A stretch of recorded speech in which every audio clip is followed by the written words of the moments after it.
Thank you tim worship. Kasih plus dong. Siapa yang ngerasain hadirat Tuhan? Kok kayak kalian gak pada semangat ya gara-gara gua yang ngomong. Aku tahu kalian nunggu siapa.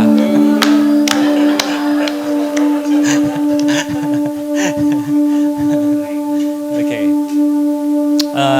Boleh dong. Aku sedikit curhat. So, momen ini tentu ya buat aku, buat saya sangat bersyukur pasti. Dan kalian pasti menanti-nantikan. Akhirnya emak kalian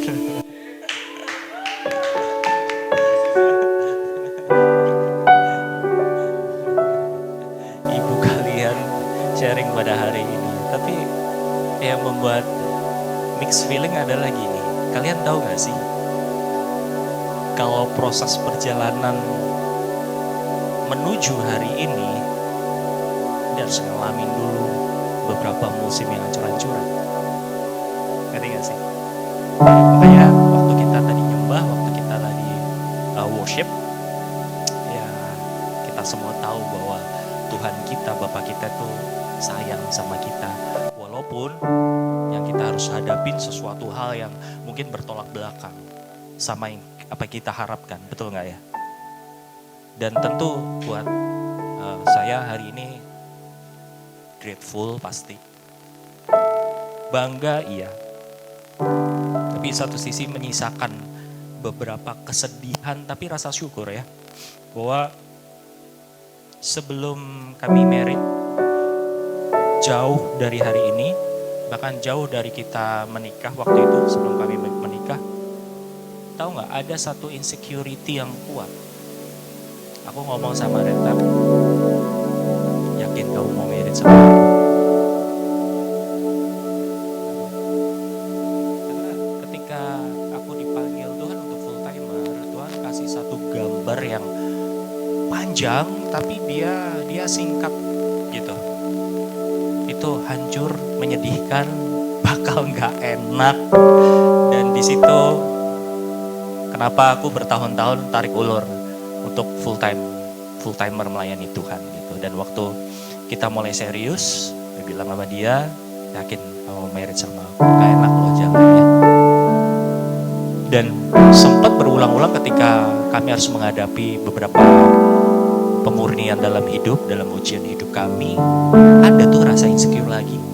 Kayak gara-gara gua ada di keluarga ini. Jadi kalian semua harus ngalamin hal yang gak enak. Tapi puji Tuhan, aku percaya proses penderitaan, proses pemurnian yang terjadi pasti akan mendatangkan kemuliaan. Amin. Dan aku selalu bersyukur sama Tuhan. Dan randomly ya, seorang Agus Perasim yang dingin kadang ngomong sama Kareta, thank you ya udah jadi istrinya Perasim, karena aku tahu gak enak. So dia adalah istri yang tentu aku kasihi, aku bangga sama dia. Please welcome.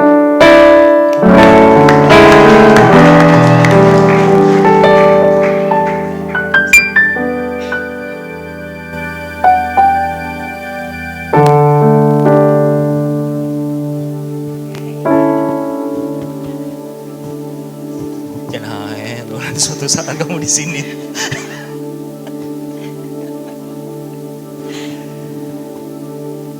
Are you okay? No. Aku jujur sekali. Apa itu? Oke. Berarti punya di sini.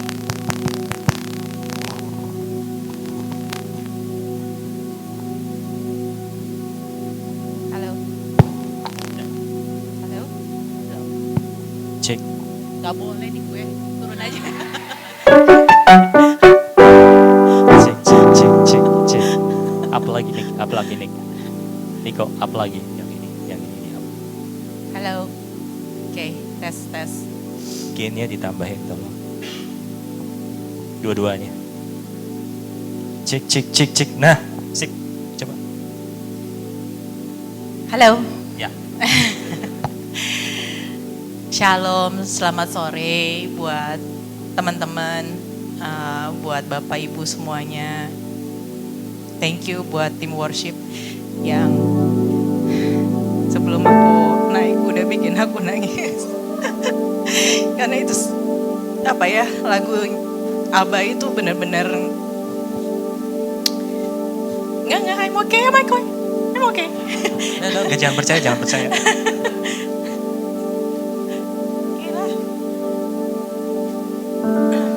Ya, lagu Abah itu mengantarkan aku sampai hari ini. Dan bisa bercerita, akan bercerita gitu. Di depan sini untuk kalian semua gitu. Dan ini adalah kali pertama aku ada di atas mimbar ini. Terima kasih untuk kalian yang mendorong saya ya. Saya berkati kalian semua. Siap-siap.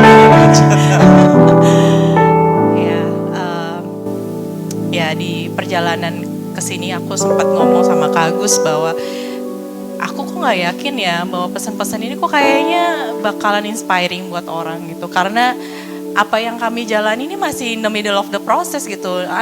He's not done yet gitu. Kalian belum lihat apa penggenapan janji apa yang Tuhan kasih ke saya gitu. Dari janji-janji dia belum lihat gitu. Tapi ya whatever, akhirnya aku percaya nanti Tuhan akan ngomong sendiri sih sama kalian ya, sama Bapak Ibu semuanya. Ya udahlah ya, kita lanjut aja ya. Oke. Temanya hari ini nggak enak banget buat daging. Faith in the unknown. Kenapa? Karena judul ini mengangkat recap perjalanan hidup kami, hidup saya bersama Tuhan kemarin-kemarin ini gitu. Tapi sebelum kita mengupas semuanya, kita mulai ngomongin soal faith yuk. Faith itu satu hal yang memang orang Kristen banyak ngomongin. Tapi di sini sekarang aku lagi mau ambil POV yang spesial buat aku karena Tuhan ngomong ini deep banget sih gitu buat aku. Semoga kalian terberkati.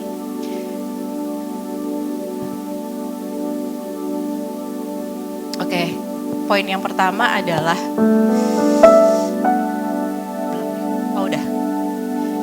poin yang pertama adalah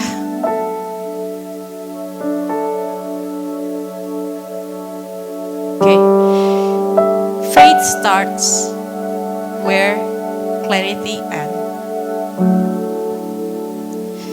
Kadang-kadang Tuhan gak akan memberikan full map, full petanya ke kita, cuman sebatas selangkah di depan. Sama kayak gambar yang kalian lihat gitu, mobil dengan sikonnya yang dengan kabut ya cuman bisa beberapa meter lihat ke depan. Faith isn't walking with full understanding, it's walking with full trust. Iman ini buat aku adalah suatu pembelajaran yang sangat-sangat berat banget karena gimana seorang yang logik cermat mentok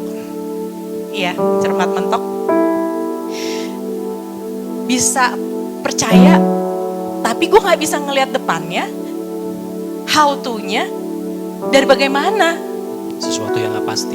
Jadi orang cermat itu kalau melihat sesuatu yang nggak pasti, frustrating. Ya, buat aku frustrating banget. Yes. Dan di dalam Amsal 3 ayat 5-6 itu dia bilang, trust in the Lord with all of your heart and do not lean on your understanding. Percayalah kepada Tuhan dengan segenap hatimu dan janganlah bersandar kepada pengertianmu sendiri. Akuilah Dia dalam segala lakumu, maka Ia akan meluruskan jalanmu. Artinya apa? Pengertian kita tuh gak ada artinya di depan Tuhan. Dia gak mau bukan orang yang orang yang pinter gitu, tapi orang yang nurut yang dilihat sama dia, orang yang taat gitu. Nah, quotes yang di bawah ini adalah jelek banget sih. If you can see everything, you don't need faith. But if it is blurry, you are right where God wants you. Yang artinya adalah kalau kamu bisa melihat sesuatu, kamu gak butuh iman.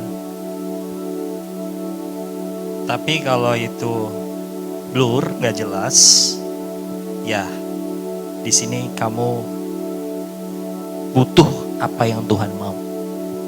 Disitulah sebenarnya Tuhan mau menempatkan kalian di tempat yang blur. Lucu ya Tuhan kita ya. Dia gak suka tuh yang pasti-pasti. Dia gak suka tuh yang terukur, gak suka dia. Jadi makanya kita ditempatkan di tempat yang jelas, gak pasti. Yes, thank you to Mr. Parasim. Karena hidupnya dia itu semua terukur guys. Terukur. Tapi waktu proses terjadi itu ya gimana sih rasanya kayak orang yang sayang sama dia terus harus ngalamin brokenness yang dia harus lewati sendiri. Aku bilang sama dia, sorry, ini ini season yang kamu harus lewati sendiri sama Tuhan. Aku mau temenin kamu gitu. Iya, gak ada stuntman, mohon maaf nih. Jadi gak ada pemeran pengganti, kita harus berjalan sendiri gitu. Ngadepin tes yang Tuhan kasih. Karena ke surga itu masing-masing, betul. Gak ada joki ya saudara-saudara, jadi ya kita harus berjalan bersama-sama dengan Tuhan sendiri.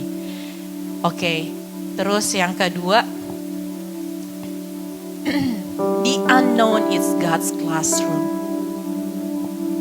Aha, sadis ya. God teaches you dependence, not direction. Tuhan mengajarkanmu tentang ketergantungan, bukan sekedar arah. He is more interested in growing your trust than giving you answer. Gila gak? Dia lebih tertarik untuk menumbuhkan kepercayaanmu daripada sekedar memberikan jawaban. Karena memberikan jawaban itu kayak, gampang banget, kayak kita ngasih tahu anak kecil jangan lakukan itu. Kenapa? Ya karena begini. Tapi cuman sama dia, ini kekristenan yang dewasa ya. Ketika Tuhan bilang no, ya udah, kita percaya. Dan di Ulangan 8 ayat 2, boleh dibacain? Ulangan 8 ayat 2, Tuhan membimbingmu melalui padang gurun untuk merendahkan hatimu dan mengujimu. Sometimes uncertainty is not punishment, it is training. Kadang-kadang sesuatu yang gak jelas itu bukanlah hukuman, tapi pelatihan. Gila ya, Tuhan yang kita sembah sebenarnya penuh kasih apa enggak sih?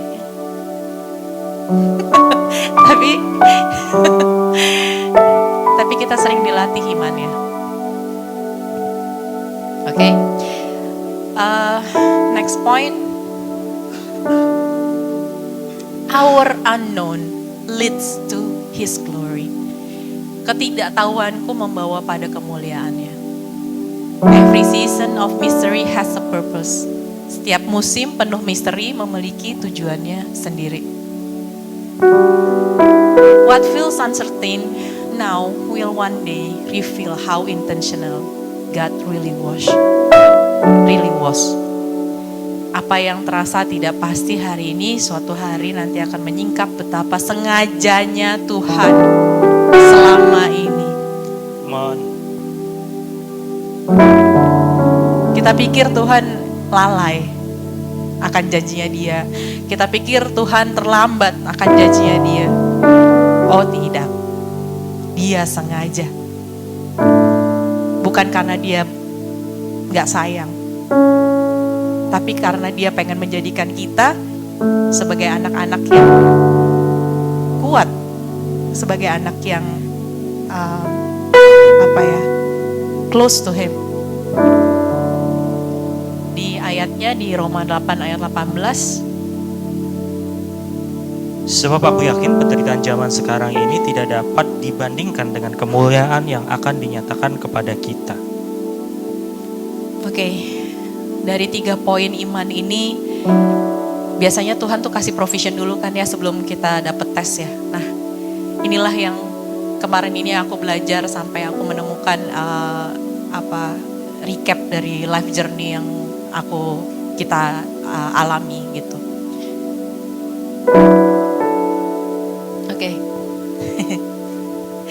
Masuk ke realita hidup saya seperti tertera di grafik ini, menurun banget dari kesehatan daging saya. Kesehatan daging. Di 2017 Tuhan bilang segala sesuatu yang baik. Dia bilang, dia berjanji, dia ngomong untuk Bapak Ibu yang di sini yang belum tahu kisah kami. Tiba-tiba di 2017 itu Tuhan ngomong kalau Tuhan menunda keturunan. Tuhan akan menunda keturunan buat kami. Karena ada satu generasi yang Tuhan mau selamatkan. Karena ada satu generasi yang dia mau lahirkan. Dan itu kejadiannya teman-teman dan Bapak Ibu yang belum pernah dengar kisahnya. Jadi mungkin sekitar jam 10 lah ya, di living room di depan TV. Kita duduk-duduk di situ lagi nonton TV, out of nowhere tiba-tiba dia nangis dong. Dan di situ aku tertuduh karena gue salah apa ya?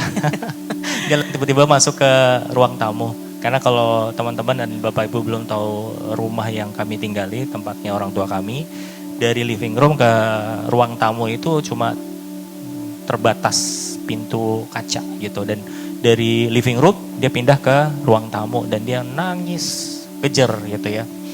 Wah gitu. Aku sampai tanya kenapa aku salah apa gitu kan. Dia cuma bilang Holy Spirit, enggak sih bilangnya mami gitu. Kita tahu istilah mami itu buat kita adalah Roh Kudus. Roh Kudus lagi ngomong, oh oke, ya udah. Ya udah, di situ aku awkward, apa yang harus kau lakukan karena dia lagi dilawat sama hadirat Tuhan. Roh Kudus lagi ngomong sama dia yang isinya adalah ya itu bahwa dia bilang Tuhan bilang sorry. Nah, kami minta maaf ya. Kami harus menunda kalian untuk punya keturunan ilahi. Aku di situ nangisnya bukan karena aku sedih gitu, tapi karena lebih ke ngerasain hadiratnya aja gitu. Dia bilang, tapi nggak sebentar kok, nggak sebentar sampai sekarang 10 tahun loh. Lucu ya Tuhan itu ya.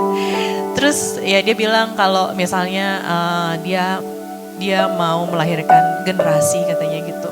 Jadi put your effort, put your time, put your love, put your caring sama anak-anak yang aku mau jangkau. Anak-anak dan keluarganya. Karena aku yakin generasi ini harus pulih. Gitu. Jadi saking sayangnya Tuhan sama kalian. Ini bukannya hitung-hitung.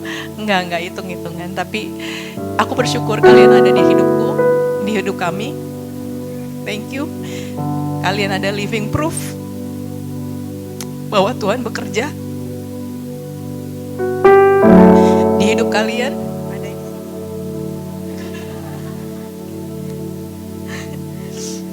Oke. Ya, dari perjalanan 10 tahun ini kami bisa melihat bahwa kalian berkembang, bahwa kalian dipelihara Tuhan, bahwa kalian diubahkan Tuhan. Dan itu buat kami bersyukur. Ada beberapa momen ya. Oke. Tahun ini tahun dimana kami struggle, kami benar-benar lagi ditempa juga Tuhan secara finansial kami. Dengan kondisi seperti itu kita harus ekstra. Karena melayani generasi itu tanda petik nggak murah sebenarnya, secara tenaga, perasaan, apapun, anything gitu ya. Jadi di tengah-tengah keterbatasan kami harus ekstra gitu. Dan yang kita lihat ya lo lagi. Iya. Maksudnya orang-orangnya itu aja gitu Ada kan. momen-momennya kami ketemu sama anak-anak ini satu persatu. Mereka lagi masih kuliah, masih sekolah. Kita pun juga lagi financialnya. Kita juga lagi kuliah. Kita juga lagi kuliah. Tapi kita ketemuin anak-anak, kita ajak ngopi, kita tanya hari-hari kamu gimana. Jadi saat itu kita sebenarnya juga belum tahu ya bahwa yang Tuhan mau itu adalah sebenarnya fathering and mothering gitu. Ya, kita masih buta karena waktu itu kita nggak ada mentoring atau mentorship yang jelas buat pelayanan generasi itu kayak gini loh, harusnya kayak gini loh, step by step kayak gini. Kita learning by doing, kita benar-benar ngikutin insting apa yang Roh Kudus gerakin aja gitu. Pada satu momen kita tertuduh sih, tertuduh gitu. Artinya karena ada pelayanan yang cukup lahan basah tanda petik ya buat kami, buat saya gitu. Kita harus tinggalin itu karena kita fokus waktu hidup untuk pelayanan generasi gitu. Yes. Dan momen-momen dimana ketika kita melihat anak-anak ini, pioneer ini yang Tuhan lahirin lebih dulu, dia juga bisa mentoring, dia juga bisa extra mile sama jiwa-jiwa lain. Kita berdua tuh sampai berkaca-kaca lihat. Yeah. Kita dulu begitu. Yeah. Sekarang anak kita, dia bisa berlaku seperti itu. Yeah. Wow, itu mengasihi generasi di bawahnya lagi itu buat kami berkat. Ya itu udah priceless lah, gitu ya. Oke lanjut ya dari life journey ini, dari Tuhan berjanji, Tuhan kasih provision, kasih tahu, ya udah kita jalanin. Kemudian di 2021 di situ kondisi di mana papa saya waktu itu didiagnosa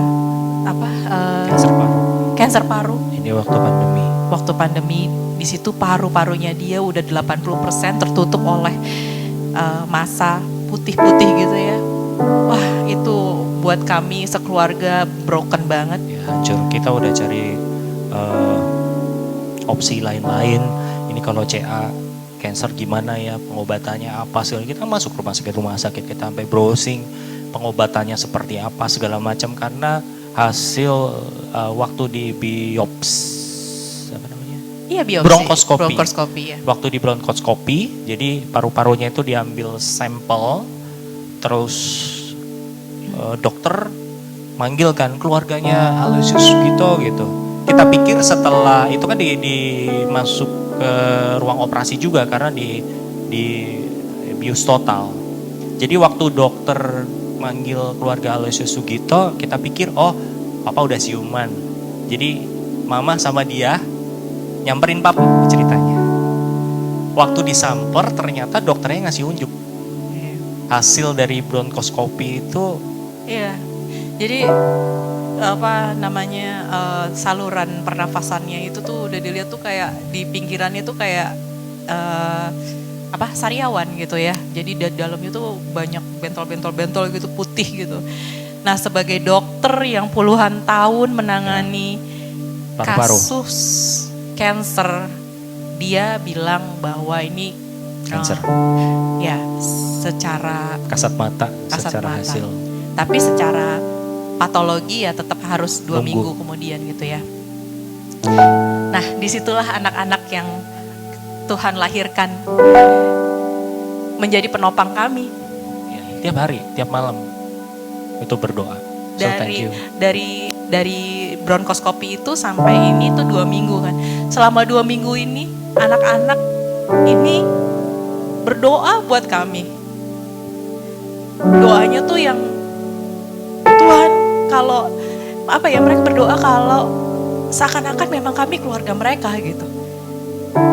Dan berdoa supaya ada kemenangan, ada terobosan, ada mukjizat. Iya. Ditolak semua hasilnya itu bahwa itu cancer. Selama 2 minggu berturut-turut setiap malam mereka berdoa. Ya. Sampai akhirnya 2 minggu kemudian akhirnya dokter tuh sampai kaget. Bapak, ini yang ketemu kakak saya ya sama kakak ipar, karena saya nggak berani, karena saya sudah memikirkan yang terburuk. Bapak, saya nggak tahu, saya harus Kabar baik atau kabar buruk? iya bilang ini kabar baik atau kabar buruk gitu. Intinya adalah bapak nggak cancer gitu. Terus kayak papa kita tuh yang terus kakak saya kan dia wah papa selamat ya gitu kan. Terus dia bingung kan karena selama itu kita menutupi gitu rahasia bahwa dokter tuh ngomong kayak begitu gitu. Jadi selama 2 minggu itu kita benar-benar doa, kita di balik layar kita minta mukjizat, dan pada saat itu dokter bilang bahwa itu bukan cancer tapi TBC gitu. TBC adalah hal yang memang nggak umum juga sih sebenarnya. Ya. Pengobatannya harus minimal 12 bulan. Standarnya kan 9 bulan atau 7 bulan kalau nggak salah ya. Tapi dokter bilang bahwa ini agak parah TBC-nya gitu. Jadi harus minimal 1 tahun nih pengobatannya. Ya udah, kita doain lagi, nggak sampai 12 bulan akhirnya. Ya, 7 bulan. 9 bulan. Papa saya tuh sampai bingung. Dok, kenapa saya bisa sakit TBC? Dokternya jawab apa coba? Pak, saya yang bingung kenapa Bapak bukan cancer. Karena melihat dari track record yang beliau sebagai dokter itu jalanin itu dengan visual seperti itu tuh cancer. Tapi Tuhan ubah loh. Itu mukjizat yang pertama di keluarga kami yang benar-benar kami rayakan gitu ya. Benar-benar wah gitu. Thank you Lord gitu. Thank you kids udah ngebantuin kita gitu. Dan ya udah dari situ kita juga bangun mesbah doa ya. Kita berdoa buat ke Tuhan gitu. Saya thank you lah bla bla bla. Dan ternyata 2 tahun itu adalah masa 2 tahun berselang. Setelah itu kita tidak menyangka bahwa ternyata badai itu datang lagi. Berturut-turut. Yes. 3 orang dalam kehidupan saya tumbang semuanya. Ya. Waktu yang bersamaan semuanya. Ya. Jadi di saat yang bersamaan di 2023 kakak ipar waktu itu kecelakaan motor menabrak truk. Dokter bilang kalau 3 hari masih kritis harus bongkar kepala ya. Iya, karena dari telinganya udah keluar darah, dari hidungnya udah keluar darah. Iya.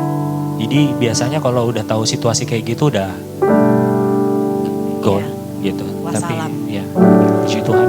Iya, abis itu beberapa lama kemudian ya beberapa minggu lah ya tiba-tiba papa cek ke dokter. Again, dokter bilang diagnosanya dicurigai kanker prostat. Di saat yang bersamaan aku mengalami kesakitan luar biasa di bagian reproduksi. Kemudian kita cek ke dokter dan dokter bilang ini rahimnya harus diangkat. Wah gila. Bayangin ya teman-teman ya, 2017 Tuhan ngomong kayak begitu. Apakah dia Tuhan yang berbohong? Tidak. Tapi kenyataannya memang 180 derajat berbalik.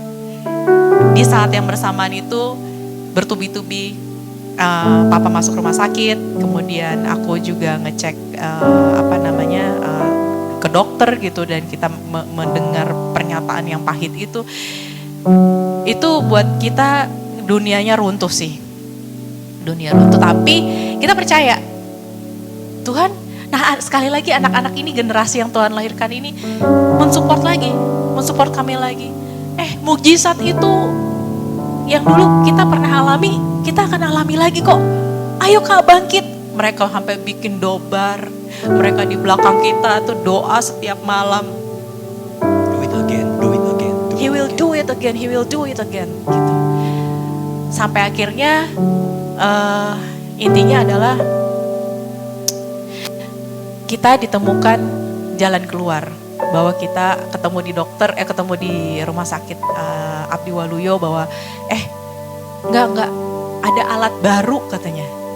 ada alat baru yang sebenarnya rumah sakit itu mau beli di 2011 dan baru kebeli di 2023. Bayangin nggak? Tuhan siapin alat itu buat aku. Itu mukjizat yang aku terima. Itu alat itu tuh pertama di Indonesia dan sampai sekarang masih satu-satunya di Indonesia. Di Asia Tenggara dua atau tiga kalau nggak salah. Malah sama Singapura ya kalau nggak salah. Yes. Akhirnya sisa papa nih, gimana nih hasil patologinya? Ternyata Tuhan melakukan lagi mukjizat. Bukan cancer katanya. Dokternya awkward karena aku yang ngadepin. Jadi waktu hasilnya itu, jadi kita pulang dari Pineng karena Reta waktu itu coba second opinion ke sana kan. Pulang-pulang selang berapa hari akhirnya kita harus lihat hasilnya. Papa, apakah ini cancer prostat dan stadium berapa gitu ya. Udah, hati kita udah berserah banget gitu. Tapi satu sisi hati tetap kita beriman, Tuhan bisa nih, bisa, Engkau bisa berbuat lagi dan lagi dan lagi. Nah waktu ngadepin dokternya sampai bener-bener gini, dia ngeliatin filenya, dokumennya, ngeliatin saya, ngeliatin filenya, ngeliatin saya. Ya, jadi gini, Pak, Bu, kan kemarin kita lihat semuanya dari sisi CT scan segala macam udah jelas arahnya itu kanker prostat. Tapi setelah di lab, cek lab, ini hasilnya bukan kanker. Saat itu juga aku langsung izin sama dokter, dok sebentar, aku lari ke mobil, nangis sampai habis, dibebasin. He did it again. Dia kasih mukjizat itu lagi. Tapi guys, titiknya nggak berhenti di situ tuh. Ternyata di 2025 kami harus mengalami lagi. Kali ini Kak Agus hampir setahun belakangan juga merasakan. Dari 2023 ternyata waktu dia lagi sakit itu sebenarnya aku udah ngerasa sakit tuh di perut bawah. Tapi karena ngurusin papa, ngurusin dia, ada kakak aku lagi begitu, aku deny aja udah. Jadi kayak sakit, aku deny segala macam. Doain sih doa gitu. Aku ingat banget karena ada di apps Prodia itu hasil darah. Di situ ternyata memang ada infeksi. Tapi aku nggak pergi ke dokter lagi karena waktu itu dia lagi sakit, aku diem.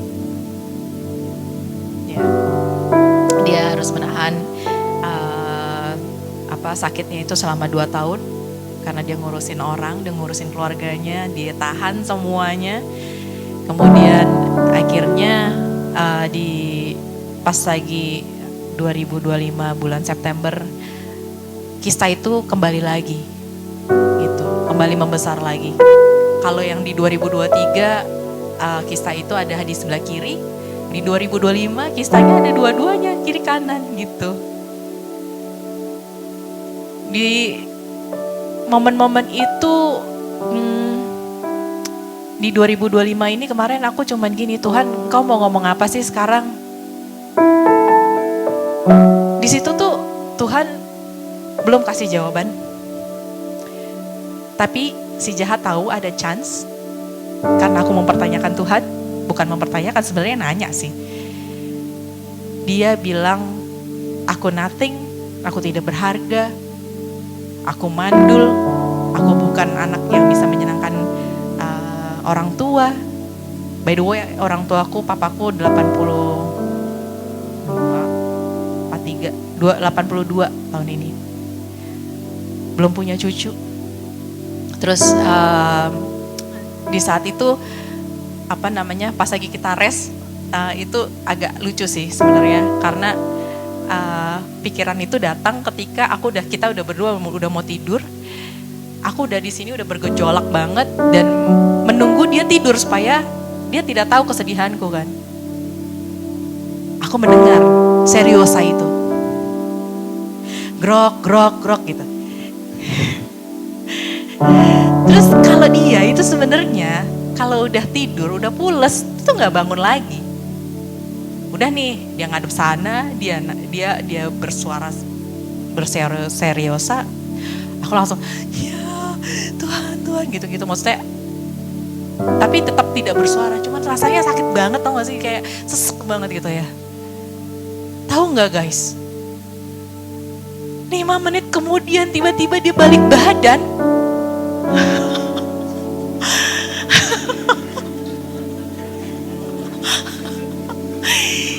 Dia balik badan, out of nowhere dia balik badan. Terus tahu aku cuman diem.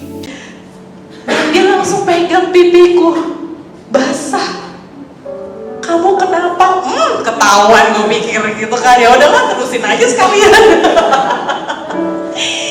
Ya udah, ya aku percaya itu Roh Kudus sih bangunin dia karena dia nggak mau tuh, Roh Kudus nggak mau supaya aku berpikir jauh ya tentang membuahi apa yang si jahat itu tanamkan ke aku gitu. Itu bawahnya lucu banget. Nggak ada yang apa ya, apa sih namanya, buka mata sendiri, nggak ada, langsung Iya. tahu aja dia nangis gitu. Iya. Ya, itu tuh. Ya itu satu tubuh ya. Ya. Terus aku tuh akhirnya bertanya-tanya sama Tuhan 3 tahun nih, dalam waktu 3 minggu dari aku cek ke dokter, ternyata si kista itu timbul lagi. 3 minggu aku mencari jawaban, ya udah belum ketemu jawabannya gitu. Terus aku bertanya gitu, Tuhan kenapa sih grafikku kok turun terus ya? Mungkin teman-teman di sini juga mengalami hal yang serupa. Tuhan cuma diingetin ini aja. Ternyata nasibku gak sendirian. Di Alkitab mencatat bahwa kisahnya Yusuf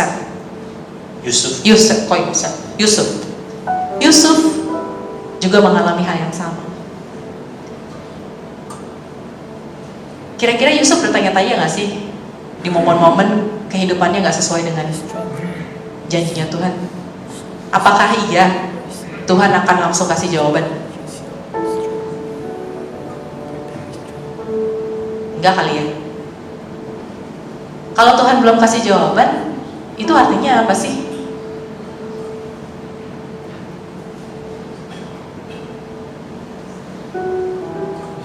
Misteri.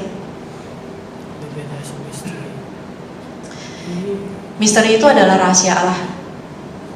Kalian tahu nggak masalah itu apa bedanya? Bedanya masalah dengan misteri.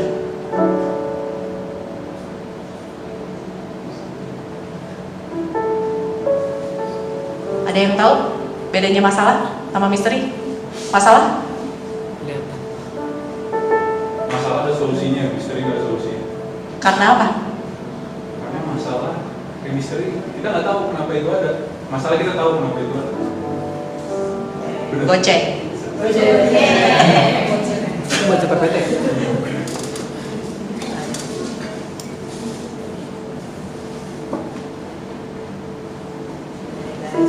Sebentar.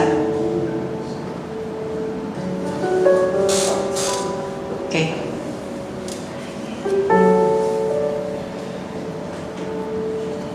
Next. Ketika Tuhan tidak menjawab, yuk baca yuk sama-sama yuk ayatnya yuk. 1 Korintus 4 ayat 1 sampai 5. Yuk, demikianlah orang memandang kami sebagai hamba Kristus yang dipercaya untuk mengelola rahasia Allah. Di potongan aja ya. Potongan aja. Jessica. Yes. Betul kata John, masalah itu diselesaikan. Tapi kalau misteri itu dikelola. By the way, ini poin tentang misteri ini aku belajar dari Vlad Shafuk ya, pendeta dari Ukraine kalau nggak salah. Aku mengutip pelajarannya ini. Jadi beberapa duri bukanlah masalah yang harus diperbaiki, Mereka adalah bagian dari pembentukan kita. Jika kamu memperlakukan misteri seperti masalah, kita akan autopilot mencari solusi, iya gak sih? Iya. Hidupmu akan banyak frustasi. Jadi misteri itu harus dikelola, guys. Ketika kita belum tahu jawabannya, maka kita harus mengelola misteri itu. Iman bukan selalu tentang mencari tahu jawabannya. Ini gila sih. Tetapi tentang percaya ketika jawaban itu belum ada.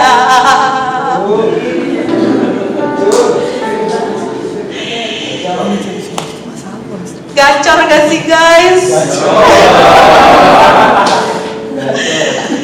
Gila, iman bukan selalu tentang mencari tahu jawabannya. Karena insting kita, logika kita selalu akan autopilot mencari jawaban dong ya. Tapi ternyata enggak. Misteri itu tentang percaya ketika jawaban itu belum ada. Oke, next. Gantian ya kamu. Your platform. Setialah pada apa yang kamu tahu. Yang akhirnya dituntut dari pelayan yang demikian ialah bahwa ia tetap ternyata dapat dipercayai. Jangan terobsesi dengan apa yang belum kita ketahui. Taatilah apa yang sudah kamu ketahui. Di masa-masa kemarin, ketika aku masih misteri ini belum terpecahkan, aku hanya berpegang satu hal, bahwa Tuhan gak akan pernah ninggalin kamu. Gitu aja. Next. Jangan terburu-buru menarik kesimpulan. Karena itu janganlah menghakimi sebelum waktunya. Bertindak terlalu cepat sering membawa lebih banyak sakit daripada menunggu. Kayak Abraham melahirkan Ismail. Di sini Tuhan ngingetin bahwa walaupun kita belum menerima jawaban, tapi aku gak bisa tuh menarik kesimpulan bahwa Tuhan gak sayang sama aku. Tuhan melupakan janjinya. Gak bisa tuh. Kita harus tetap berpegang sama yang Tuhan kasih di awal. Itu. Dan poin yang terakhir adalah ucapkan misteri kembali kepada Allah dengan berdoa dalam bahasa roh. Akal budi itu logis, cepat, berbasis pola. Inilah trouble-nya orang-orang cermat. Kita secara autopilot akan mencari solusinya. Tapi kalau kita dengan insting, kita akan dipimpin oleh roh, lahir dari doa, ditentukan waktunya oleh surga. Gitu. Berat ya? Oke. Ini gambar AI. Gambar yang dibantu oleh John Bickett. Ini adalah vision yang aku terima 3 hari sebelum aku menjalani operasi laparoskopi. Jadi 3 minggu misteri, Hamin 3 itu Tuhan kasih vision ini di IR. Ya. Jadi maksudnya waktu kita sebelum menjalani proses ini semuanya teman-teman, Kareta ke meja operasi, Tuhan kasih trip lah, Tuhan kasih grace buat kita ke Bali dengan kemurahan Tuhan, anugerah Tuhan. Dengan maksud tuh ya sekalian ya kita butuh jawaban Tuhan maunya apa sih? Apa yang harus kita lakukan gitu. Dan selama di sana tuh Kareta nggak dapetin apa-apa. Ya. Malah dapatnya di IR. Ya, Hamin 3. Tuhan kasih pengertian tentang gambar ini, tentang vision ini. Aku nanya, kenapa sih aku harus menderita operasi lagi sih Tuhan gitu. Tuhan akhirnya jawab visionnya. Tuhan jawab melalui vision ini. Jadi laut ini, kalau teman-teman bisa lihat, itu adalah alam materi, merepresentasikan alam materi. Di mana di atas itu kan terang ya, karena matahari masih ada di situ ya, kita masih bisa melihat. Tetapi semakin dalam, semakin gak kelihatan. Paru-paru kita akan merasa sesak, terasa tenggelam dan ditinggalkan. Tapi lucunya di situ, di vision itu Tuhan tuh bilang, ayo kita diving bareng yuk. Nyelam lagi, lebih dalam lagi. Terus aku bilang, Tuhan, paru-paru aku meledak. Gak bisa lah. Kuping gue bakalan pengeng, gue bakalan metong ya kan. Tapi apa? Lucunya, Tuhan kasih vision. Kalau kalian boleh lihat. Ya nggak Ya, terlalu gelap ya. kelihatan. Itu di TV itu jelas deh. Udah, nggak apa. Nanti di situ di belakang aja. Ini insang. Iya. Di situ, di vision itu Tuhan kasih insang, organ baru insang. Gila ya. Buat aku bisa nyelam lebih dalam lagi, buat aku bisa memasuki Situasi yang nggak wajar. dunia supernatural. Karena kerajaan dia itu jauh di dalam, hanya bisa ditembus oleh Sesuatu hal yang supernatural. yes. Gitu.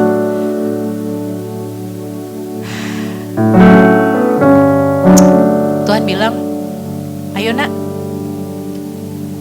menyelam ke lebih dalam lagi, supaya kamu bisa mengerti ke dimensi cintanya yang berbeda. Bukan hanya soal berkat, bukan kesembuhan, tapi juga penderitaan bersama dia. Dang.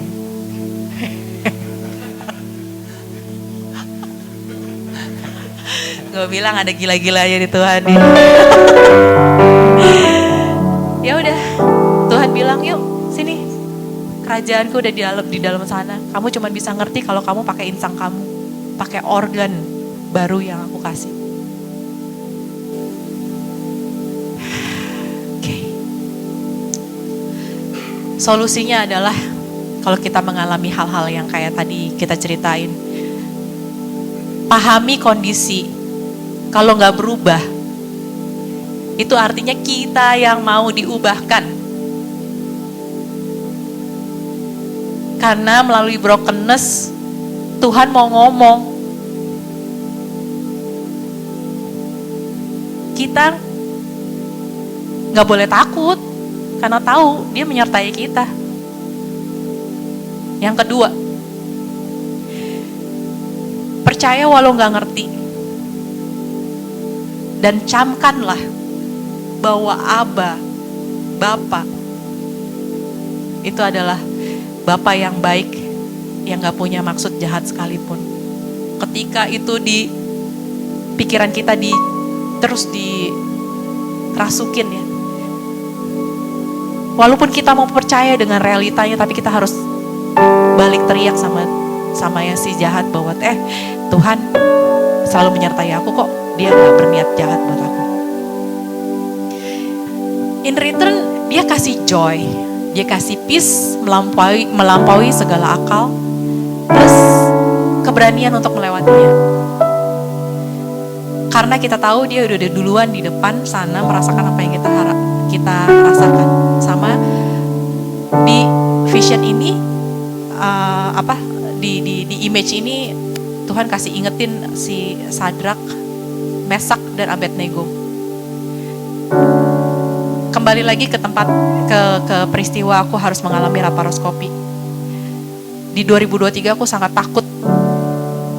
Tapi di 2025 ini setelah aku mengalami berbagai macam fase dan Tuhan kuatkan aku, baru kali itu aku akan menuju meja operasi dengan tidak takut sama sekali.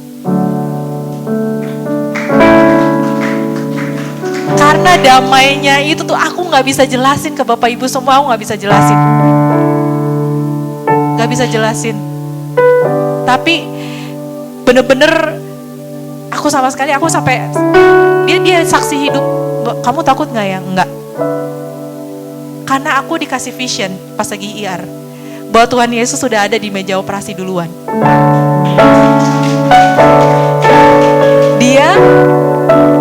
Dia udah ngerasain dibelek, dia udah lekudek kayak gimana. Dia udah ngerasain gimana dibius itu. Gimana muntah-muntahnya setelah dibius itu. Tuhan udah ngalamin semua. Aku pas lagi aku sadar, aku cuma bilang, Tuhan udah ya, ini kali ini udah yang terakhir ya Tuhan. Tapi aku tahu Engkau muntah-muntah sama aku ya Tuhan. Gitu aja. Nah, satu pelajaran berharga. Next ya. Buffalo mindset. Kira-kira apa namanya? Ini adalah penelitian gitu ya di Amerika. Kalau sapi itu sebenarnya kalau dia ada badai, dia tuh berusaha kabur dan apa namanya? Akibatnya tuh mereka malah berlari bersama badai lebih lama, sehingga menderitanya tuh lebih lama. Nah, kalau buffalo, kalau bison, itu kalau ada badai, dia malah datengin guys.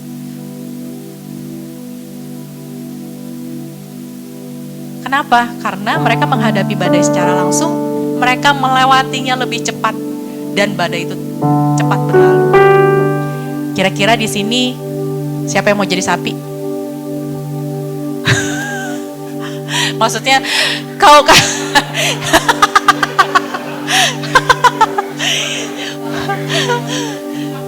Cows mindset.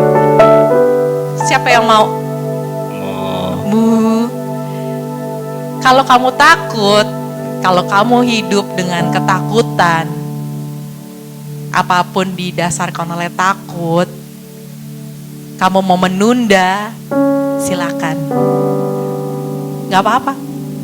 Tapi badai itu akan lama. Kamu akan berjalan di dalam badai lama. Yuk, kita jadi bison, kita jadi buffalo. Karena kita harus face the storm, jangan kabur. Yang kedua adalah pain itu temporary, tapi growth is permanent. Yang ketiga, lebih gila lagi. God uses storms to strengthen, not to destroy. Next, kira-kira kenapa sih kok kita harus ngejalanin ini semua? Karena Tuhan mencari hati yang langka, seperti Joseph, seperti Yusuf.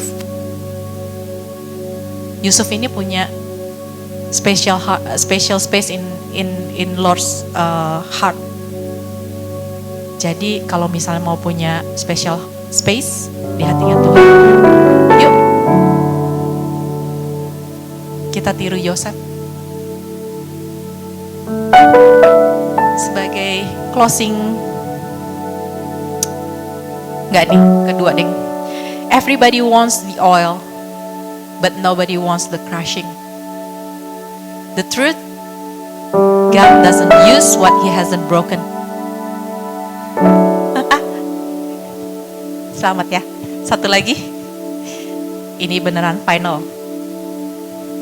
Ini adalah apa namanya? Teaser. Bridging ke Redmas. The crushing means breakthrough. Olives are bitter. Ya gitulah ya pokoknya. Zaitun akan pahit sampai dia dihancurin. Yes. Only then do they release oil. Grapes are crushed to make wine. Seeds grow in darkness. Ini yang terpenting. Diamonds from under pressure. The anointing doesn't flow from perfection. It flows apa? Pressure. Apa? Yes. Oke. Sekian. Maaf kalau kelamaan. Sekalian tutup doa lah. Ada punya urapannya itu. Yay.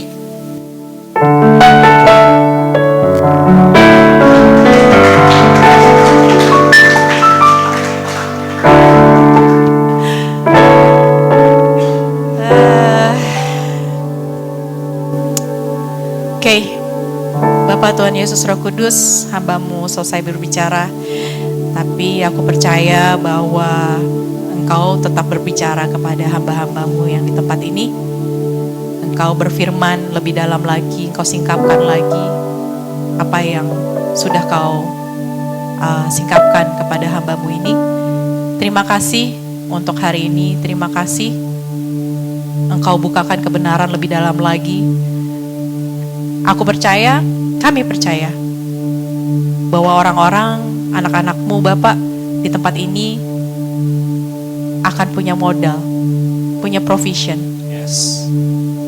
untuk mengalami, untuk menjalani iman di tengah antah berantah.